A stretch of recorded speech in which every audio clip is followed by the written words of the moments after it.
چیز یہ ہے وہ بنیادی حق ہمارا یہ ہے وہ بنیاد کو ہم دیکھیں، کیونکہ کسی بھی فیکٹری میں مال بننے سے پہلے اس فیکٹری کی پالیسی کو، اس فیکٹری کے مالک کو، اس فیکٹری کے کردار کو، اس کی اٹھک بیٹھک کو اور اس کی صحبت کو جانچا جاتا ہے۔ پھر اس کے بعد اس فیکٹری سے مال لیا جاتا ہے۔ وہ شخص اگر ایماندار ہوتا ہے،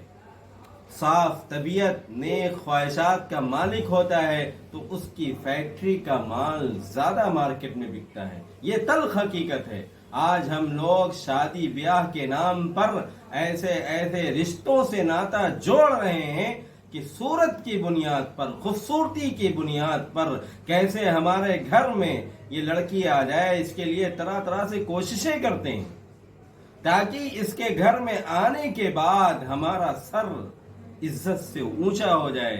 ہماری ناک اونچی ہو جائے، معاشرے میں ہمارا ایک مقام بن جائے کہ فلاں شخص کی بہو بہت خوبصورت ہے، فلاں شخص کے بیٹے کی جس لڑکی سے شادی ہوئی ہے وہ محلے کے اندر سب سے خوبصورت لڑکی ہے، لیکن سیرت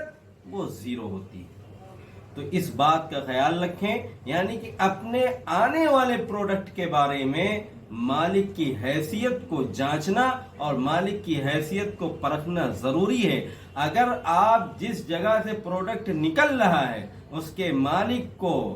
آپ نہیں جانچیں گے، آپ نہیں پرکھیں گے تو آپ خسارہ اٹھائیں گے۔ میرے بھائیوں، آپ سے اپیل ہے کہ آپ لادینی کو